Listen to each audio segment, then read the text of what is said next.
I never thought I'd find myself here, sitting at my kitchen table, staring at an empty checkbook and an even emptier feeling in my chest.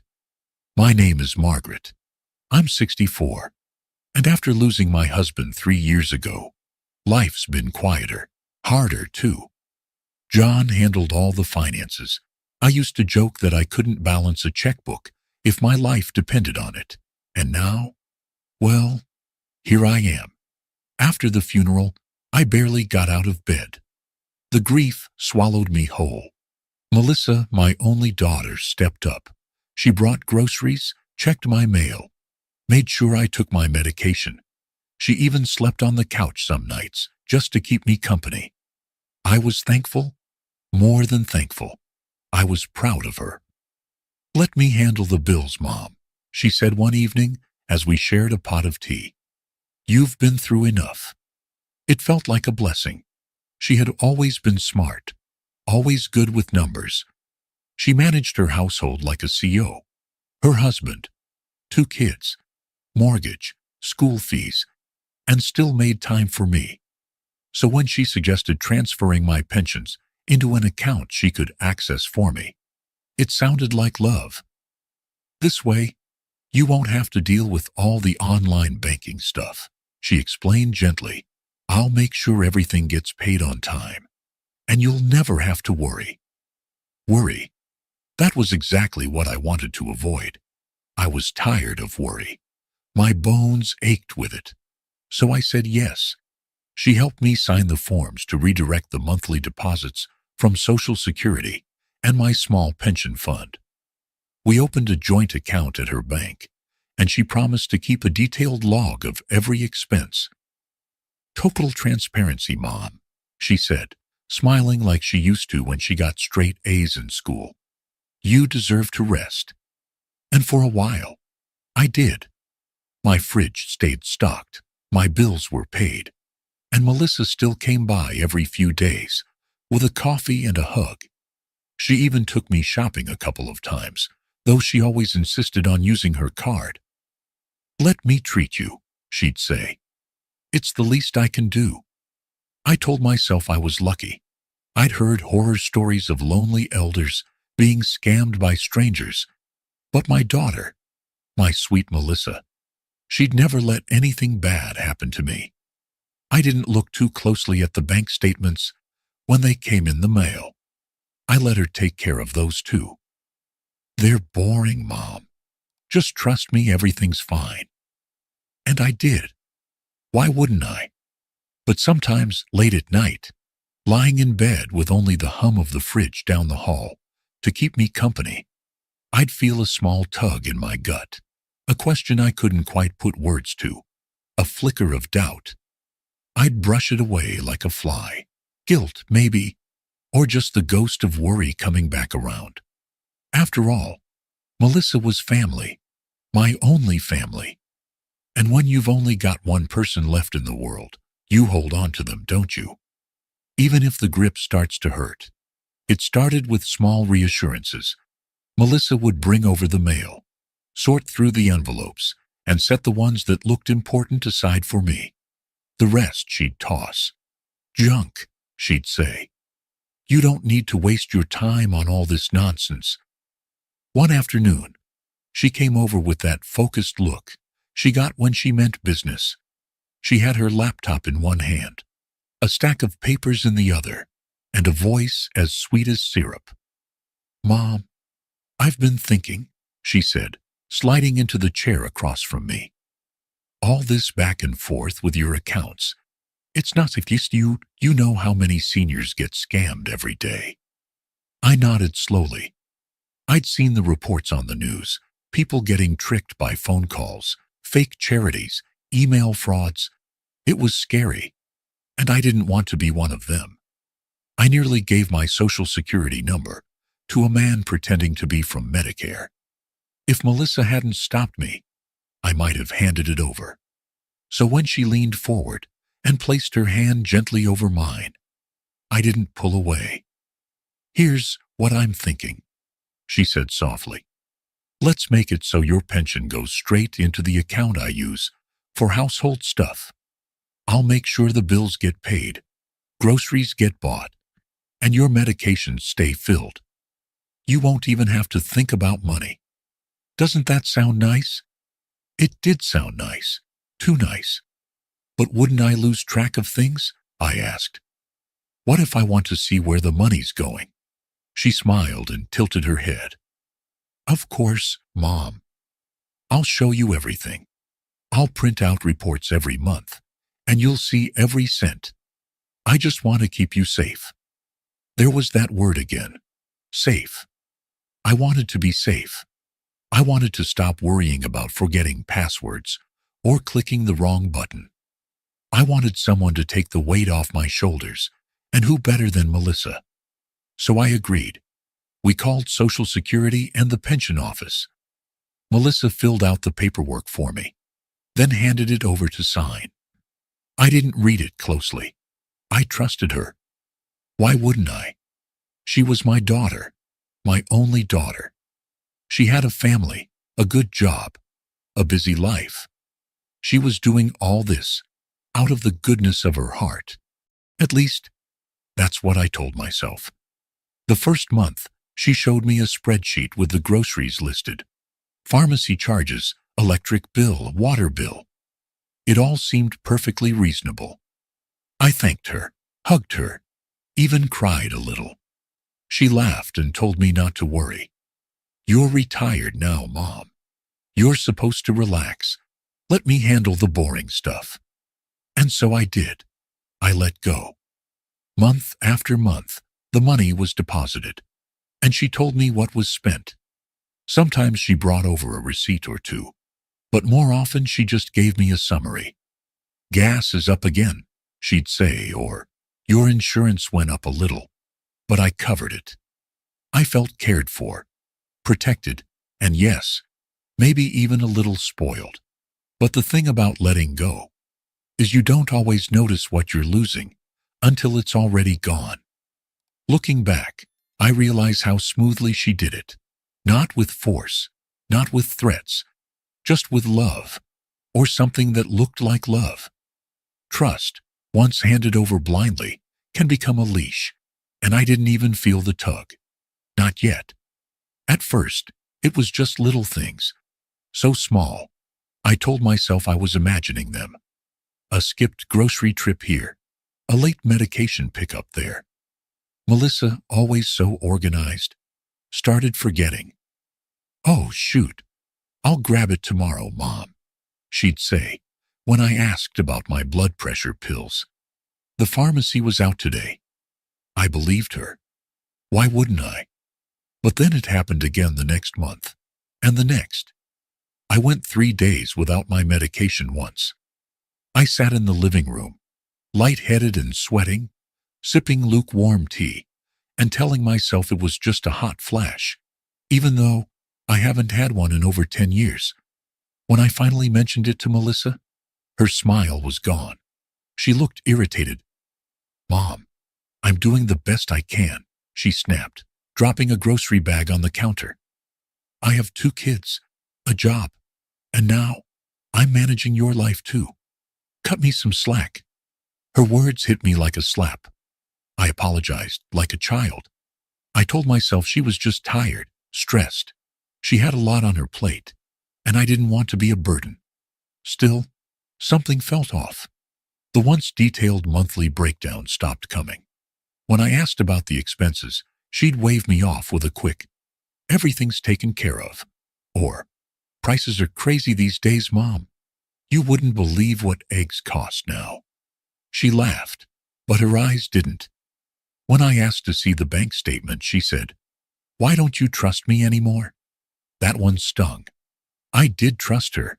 I wanted to understand, to feel like I still had a say in my own life. But I didn't push. I didn't want to cause a fight. I told myself I was lucky to have her helping me at all. But then I started noticing other things. She stopped sitting with me during tea. Her visits got shorter, rushed. She'd be halfway out the door before I could ask her how the kids were doing. Sometimes she didn't come for days.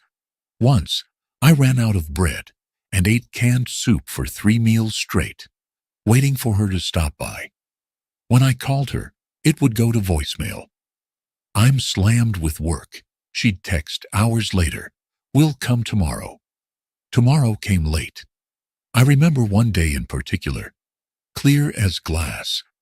I'd asked her to pick up some yarn for a blanket I was crocheting.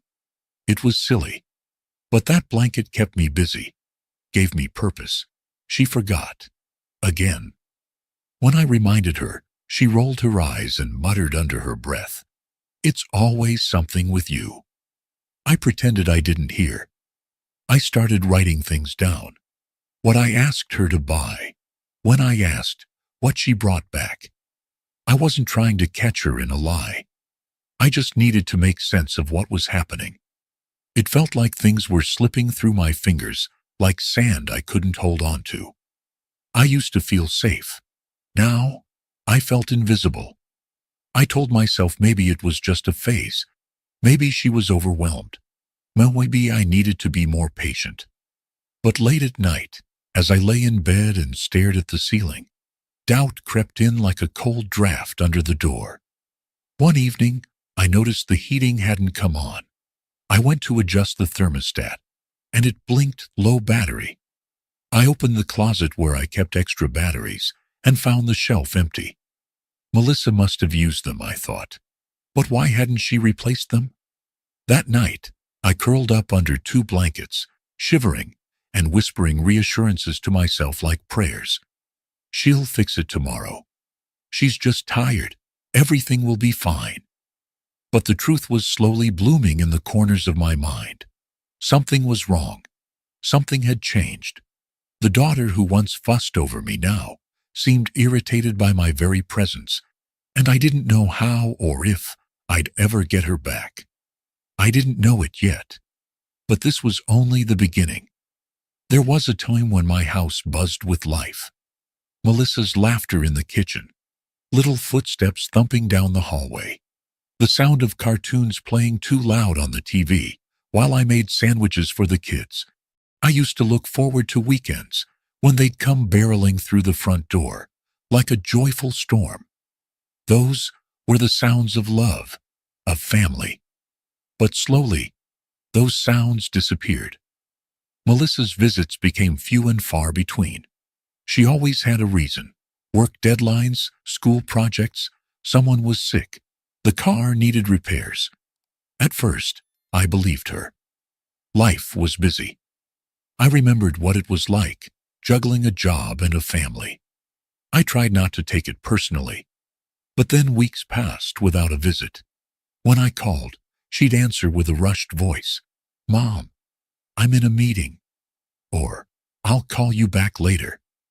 Later didn't come. Sometimes I'd leave voicemails just to hear myself say something, as if talking into the silence would make it less lonely. I stopped asking when I'd see the kids. I didn't want to sound needy. I told myself they were growing up, had their own lives. But every time I passed the dusty board games in the closet, or saw the empty cookie jar I used to fill, just for them, my heart ached. My days became a blur of sameness. I'd wake up, make a small breakfast, if there was bread. Some days there wasn't. I got used to canned soup and crackers. I'd ration my pills, cutting them in half to make them last, until Melissa remembered to refill the prescriptions. She stopped calling to check in. The phone sat cold on its charger. I stared at it too long, willing it to ring. The silence wasn't peaceful, it was loud. It echoed in the spaces where laughter used to be. I tried to fill it with puzzles, crocheting old books, but everything felt hollow. Even the television couldn't keep me company. I'd forget what I was watching halfway through. At night, the loneliness crept in, heavy. I'd lie awake and remember the days after my husband passed. How Melissa held me while I cried. How she promised I'd never be alone. "We're in this together, Mom," she had said. But now, it felt like I didn't exist. Sometimes I'd sit by the window watching the street, hoping her car would pull up. It rarely did. Once, I saw a mother walking with her daughter, laughing and holding hands. It undid me. I had to turn away and pretend I had something in my eye. One Sunday, I found a can of soup at the back of the pantry, expired by 2 years, but I ate it anyway. I didn't want to bother Melissa. I didn't want to be too much. That night, I wrapped myself in my old knitted shawl, the one my mother had made, and whispered to the empty room, "I miss you." I didn't know if I was talking to Melissa or the woman I used to be, but the house was quiet, and I was alone. It was a Wednesday afternoon. The sky was gray, and the house was quieter than usual. I decided to clean out the junk drawer in the kitchen, just to feel useful, I suppose. It was filled with old rubber bands, pens that didn't work, crumpled notes, a flashlight that hadn't seen batteries in years.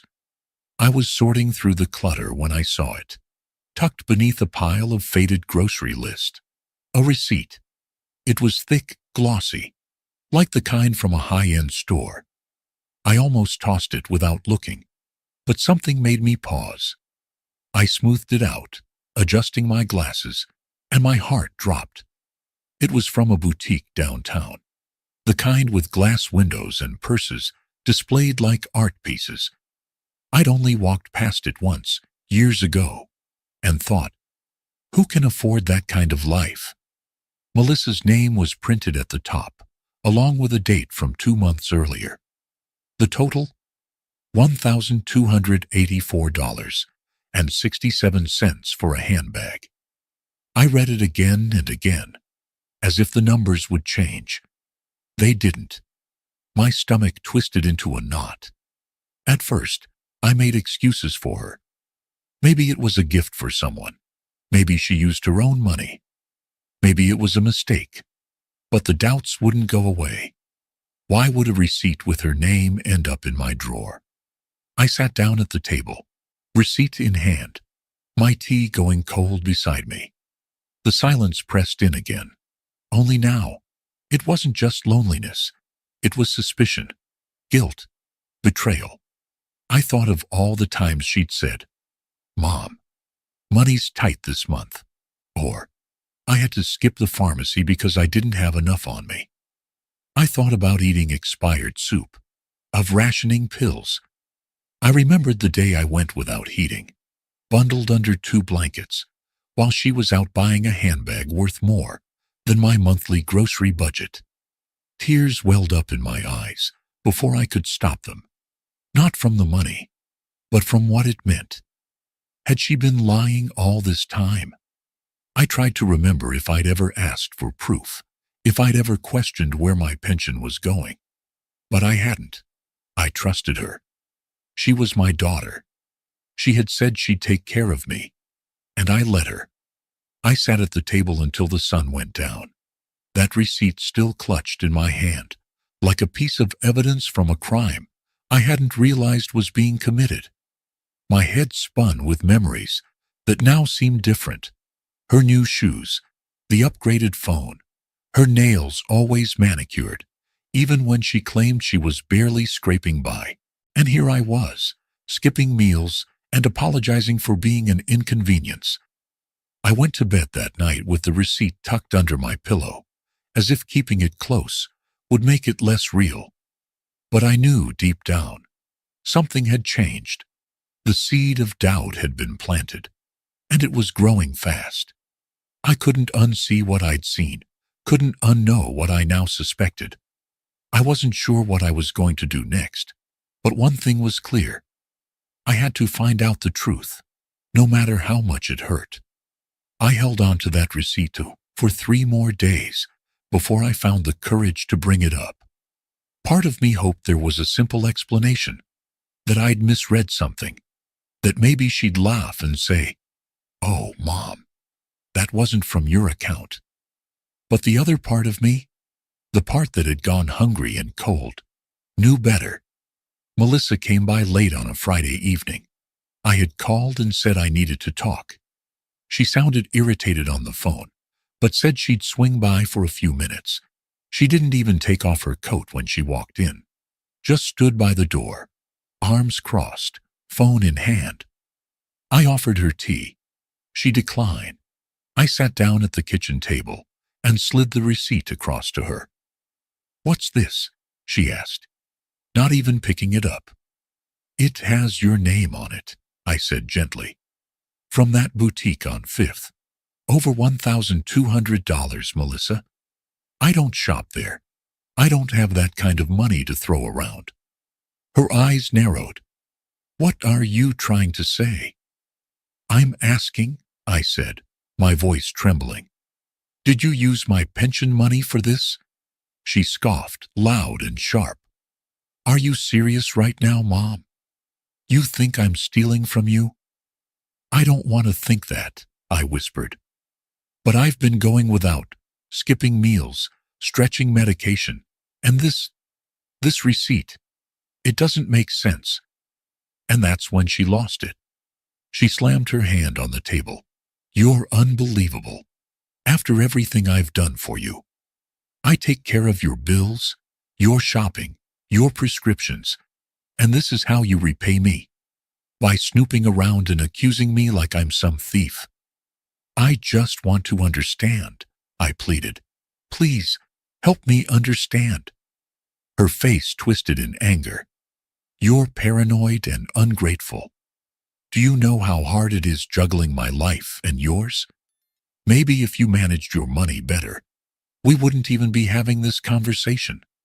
I flinched. That one hurt. She knew I had never been good with finances. That's why I trusted her in the first place. She grabbed her purse and stormed toward the door. "I didn't come here to be insulted," she snapped. "Maybe you should manage your own damn money if you think I'm such a liar." And then she was gone. The screen door slammed, echoing through the house. I sat on the porch, stunned, my knees weak, my heart heavier than it had ever been. I wanted to run after her, to say I was sorry, to take it all back. But I couldn't, because deep down, I knew this wasn't just a bad fight. This wasn't a misunderstanding. It was betrayal.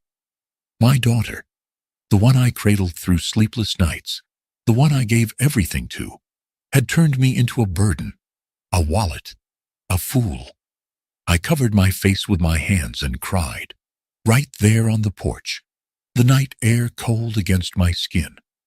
I cried for the trust that had shattered, for the loneliness that was no longer quiet but sharp, like glass. I wasn't just heartbroken. I was waking up. It came on a Tuesday. A plain envelope. No return address, just the bank's name printed neatly in the corner. I almost didn't open it. I'd grown used to letting bills and statements pile up, trusting Melissa to handle them but something in my gut told me this one was different. I sat down at the table, reached for my glasses, and carefully opened the flap. At first, I didn't understand what I was reading. Overdrawn, outstanding balance, loan default. My heart began to race as I read and reread the letter. It said the account tied to my pension had been overdrawn for several weeks. Not only that, but a personal loan taken out in my name had defaulted. The bank was demanding immediate repayment. If I didn't act soon, they warned, legal action could follow. I felt dizzy. My hands trembled as I set the paper down. A loan I never applied for. A loan I hadn't signed anything for. I hadn't visited a bank branch in over a year. I lived on a fixed income, a modest pension. I would never risk something so reckless. And yet, there it was. My name, my social security number, my account. I reached for the phone with numb fingers and called the bank. The woman on the other end was polite, professional, but her voice was distant, mechanical. She confirmed the loan had been taken out 6 months ago. "Yes, ma'am," she said. "It was approved online. All the paperwork matches your personal information." "But I whispered, tears forming. "I never signed anything." There was a pause. Then she asked if I might have had someone managing my finances, a family member perhaps. And that's when the final piece fell into place. Melissa. Of course it was Melissa. My breath caught in my throat. All the little red flags I'd ignored now screamed at me. The vanishing receipts, the boutique bag, the sharp mood swings, the growing distance. And now this. This betrayal I couldn't even begin to wrap my mind around. She hadn't just borrowed money behind my back. She had taken my future. I hung up the phone and sat still, the letter open in front of me like a wound. It wasn't just about the money anymore. It was about trust, shattered completely. My own daughter had used my name, my identity, my livelihood. She'd taken everything I had and then called me paranoid when I questioned her. I looked around the house, the faded curtains, the bare cupboards, the half-empty pill bottle on the counter. And suddenly, I didn't feel foolish for suspecting her. I felt angry. This wasn't a misunderstanding. This was theft. This was exploitation. This was abuse. The shame I had felt, the guilt, the hesitation, was replaced now by something stronger. I had spent months thinking I was being dramatic, needy, a burden. But I wasn't. I was a mother trying to survive. And now, I was a mother who had been robbed. But broken. Oh, not yet. I folded the letter and placed it back in the envelope with shaking hands. I didn't know what would come next. But one thing was clear. I couldn't stay silent anymore. I had to fight back, even if it meant fighting my own daughter. The next morning, I dressed slowly, my hands shaking as I buttoned my coat. I hadn't been to the bank in nearly a year. Melissa always insisted there was no need. But now, I needed answers. I needed truth. I walked the 3 blocks instead of taking the bus. I needed the time, the motion, the silence. Every step felt heavier than the last, like I was dragging years of trust and love behind me, all unraveling with each footfall. When I stepped into the bank, the air conditioning hit me like a cold wave. The scent of polished tile and printer ink filled my nose. I approached the counter and waited behind an older gentleman, fidgeting with the letter in my coat pocket, like it might disappear if I let go. When it was my turn, I stepped up to the teller, a young man with kind eyes and a calm voice. I handed him the letter, explained quietly that I needed to see the loan documents. "It's under my name," I said, "but I never took out a loan." He looked at the screen, typed in a few things, then excused himself. A few minutes later, a manager came out, an older woman with silver-streaked hair and reading glasses. She led me to a small office near the back, offered me a seat, and began printing out the forms. She slid them across the desk toward me. "Here's the loan agreement," she said, "all electronically signed." I took the papers in my hands. There it was, my full name, my address, my social security number, and my signature. Except it wasn't my signature. Not quite. It was close enough to fool a stranger, but not me. I had a habit, a little flourish I always used at the end of my name, one my daughter could never quite copy when she was younger. But here it was, attempted, shakily imitated, but wrong. My throat closed up. This isn't my handwriting," I whispered. The manager leaned in, studied the signature, then glanced back at me. "You sure?" "Absolutely," I said. "I didn't sign this. I never agreed to any loan." The room felt smaller, tighter. She nodded slowly, her lips pressing into a tight line. "Then, ma'am, I believe you may be the victim of identity fraud. This will require an investigation." Those words struck me hard. Victim. Fraud. But the hardest word of all was the one I didn't say aloud. Melissa. It all clicked then. The missing money. The new clothes she wore. The fancy outings she claimed were gifts, her increasingly distant behavior, the gaslighting, the anger whenever I asked questions. She'd forged my name, taken out a loan, and used my pension like her own private fund. And I had trusted her blindly. I felt shame swell in my chest. How could I have let this happen? How did I miss the signs? But another voice, deeper and quieter, rose in me too. Because I hadn't missed the signs, I had ignored them. For love, for loyalty, because she was my daughter. I sat there in that little bank office, the papers spread in front of me, and I felt the tears well up again. But this time, they weren't from weakness, they were from clarity. I looked up at the manager and asked, "What do I need to do next?" Because this wasn't the end. It was the beginning of something else. I was done being silent. I was done being taken advantage of. It was time to get my life back, even if it meant going up against my own flesh and blood. Walking into the police station felt harder than walking into the bank. My palms were sweaty, and I kept rehearsing what I'd say in my head, second-guessing myself every step of the way. Would they believe me? Would they think I was just a forgetful old woman? But I did it anyway. At the front desk, I told the officer I wanted to report financial fraud. He asked me to sit while someone came to speak with me. I waited in one of those cold plastic chairs, hands clenched around the bank documents. My heart pounded like I'd committed the crime myself. A detective finally called my name. A man in his 40s, with a calm voice and steady eyes. I followed him to a small room and told him everything. How Melissa had offered to help, how she'd taken control of my pension, how the loan appeared, and how the signature wasn't mine. He didn't laugh. He didn't smirk. He listened. He took notes. He asked questions.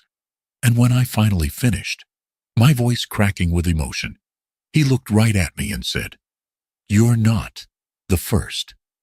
This happens more often than people think, especially to seniors. I stared at him, stunned. "You mean other people's children do this too?" He nodded. "It's called elder financial abuse, and what your daughter did, if we can prove it, could be considered a felony." A felony. That word hit me like a punch in the gut. I sat there frozen, everything inside me torn in two. I never raised my daughter to be a criminal. I never imagined I'd be sitting in a police station, even considering pressing charges against my own flesh and blood. But here I was. The detective asked if I wanted to move forward, if I was willing to press charges. I didn't answer right away. Because how do you choose between justice and your own child? How do you choose between protecting your future and destroying theirs? I stared down at a copy of the forged signature in my lap. Maybe the better question was, why was I the one left to make this choice at all? When I made the decision to press charges, I knew it would shake things up, but I never imagined the storm it would bring. Word spread fast, as it always does in families. Within days, my phone was flooded with calls and messages, not of support, but of disbelief and judgment. My sister Janice was the first. "You called the police on your own daughter," she said, her voice sharp like a blade. "Have you lost your mind, Evelyn?" I tried to explain, tried to tell her about the forged signature, the loan, the bank statement that proved I'd been drained. But Janice didn't want to hear facts. She wanted her version of our family to stay intact. She accused me of being dramatic, said I must have misunderstood. Then she stopped answering my calls altogether. Next came the cousins, the nieces, a few of Melissa's friends I barely knew, all of them echoing the same sentiment. How could you do this to Melissa? What they didn't know, because Melissa was already spinning a new version of the story, was that she was the one who had done this to me. She told them I was confused, that I'd been forgetting things, that she'd been helping me, doing the best she could, that I got paranoid and turned on her. She painted herself as a martyr and me. She made me sound like a bitter, delusional old woman. It hurt in a way I can't describe, not just because of the lies, but because people believed her. People who knew me my whole life, who knew the kind of mother I was, who'd seen me sacrifice for my daughter over and over. They didn't ask me what happened. They didn't want my side. They turned their backs. For the first time in my life, I felt utterly and completely alone. No family dinners, no birthday calls. The silence in my house became deafening. I cried more nights than I didn't. Sometimes I questioned everything. Had I overreacted? Should I have stayed quiet? Was it really worth it? But somewhere in that silence, something began to shift. In the absence of everyone else's voices, I finally heard my own. I started keeping a journal, just a cheap notebook from the corner store. I wrote down what had happened, how it felt, how deeply it cut. Every page was like bleeding out poison, and with every word, I felt lighter, stronger. I began cooking again, real meals, not just canned soup. I played old records in the living room. I sat outside with my tea in the mornings, letting the sun warm my face, reminding myself that I was still here, still standing. Because the truth is, I had spent my whole life being someone's mother, someone's wife, someone's sister. Now, for the first time, I was learning how to be me. The version of me that didn't need to beg for love, didn't need to shrink for peace, didn't need to be robbed to feel needed. And that woman, scared as she still was, had power. I started researching elder financial abuse, joined a few online forums. I read stories of women like me, widows, retirees, grandmothers, betrayed by the very people they'd given everything to. And suddenly, I didn't feel quite so alone. I wasn't crazy. I wasn't cruel. I was brave for speaking up, for saying enough, for refusing to let love be a weapon anymore. So when I looked at the empty contacts list on my phone, I didn't cry that day. I just closed it. Because maybe losing everyone gave me space to finally find myself. After weeks of sleepless nights and second-guessing myself, I made a decision that felt like crossing a line I couldn't come back from. I reached out for legal help. I'd seen a flyer at the library about free legal aid for seniors. I almost didn't go. I told myself it was too late, too messy, too painful. But something inside me, the part that still believed in justice, pushed me through the doors of that little office on Maple Street. That's where I met Claire. She couldn't have been more than 30, bright eyes, a steady voice, and a fierceness I hadn't seen in a long time. She listened to my story like it mattered. She didn't interrupt or look at me like I was fragile. When I finished, she said one thing: "We're going to fight this." I almost cried right there. Claire took my case pro bono. She helped me file paperwork, explained every step, and handled every call with the bank and the police. I'd never had someone advocate for me like that, not since my husband passed. It felt strange, powerful even, to have someone in my corner. And Melissa? She didn't see it coming. The moment she got wind that I had hired a lawyer, my phone lit up like fireworks. She called 10 times in one afternoon, left voicemails that shifted from sobbing apologies to screaming accusations. "Why are you doing this to me, Mom? You're ruining my life after everything I've done for you." I listened to the first one. Then I blocked her number. Because for the first time, I wasn't going to be guilted into silence. I wasn't going to pretend that love excused everything. Melissa could cry, beg, curse, all she wanted. I wasn't backing down. Claire said we had a good case. The forged signature, the unauthorized loan, the bank statement history. It all pointed to one thing: fraud. She even found a financial exploitation statute in our state that could strengthen the charges. We weren't just defending my money anymore. We were defending my dignity. The process was slow. Legal things always are. There were hearings, paperwork, more meetings than I could count. But I showed up to everyone, with my shoulders a little straighter and my voice a little stronger. Because I wasn't just fighting for justice. I was fighting for the woman Melissa thought would never fight back. The courtroom was colder than I imagined, not in temperature, but in feeling. Everything was gray. The walls, the floor, even the faces of the people sitting behind desks and microphones. It was the kind of place where the truth didn't come wrapped in emotion. It came in facts, papers, and time-stamped evidence. Melissa was already seated when I walked in. She didn't turn around. She wouldn't look at me.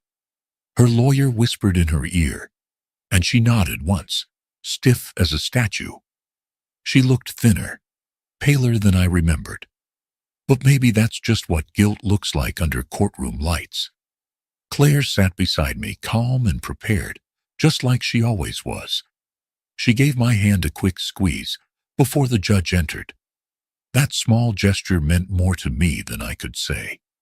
The proceedings began, and everything moved in slow, deliberate steps.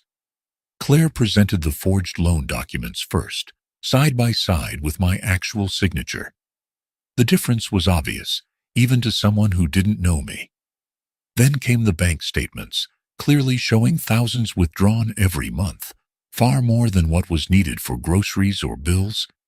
Then the voicemails Claire had saved, the ones where Melissa went from crying to raging, calling me names, threatening to ruin me if I didn't drop this.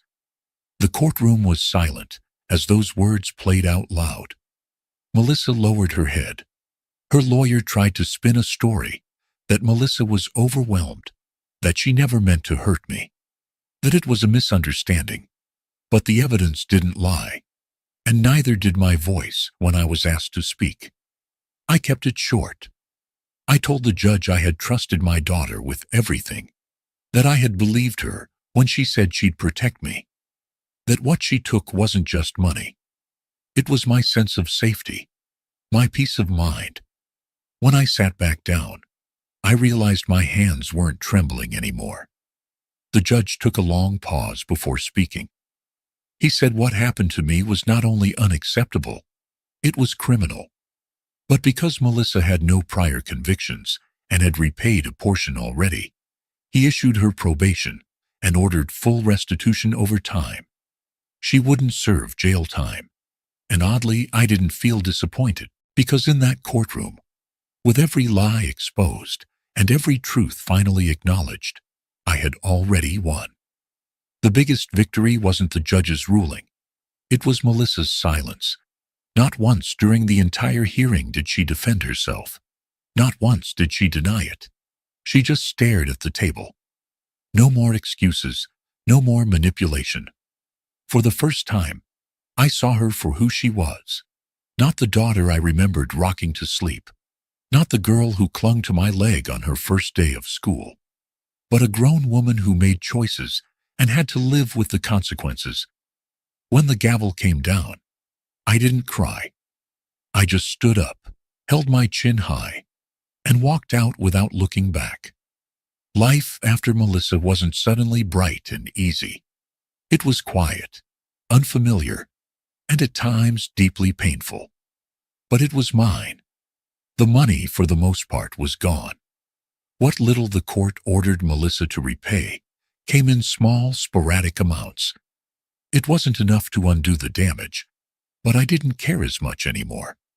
Because the biggest thing I reclaimed wasn't the money.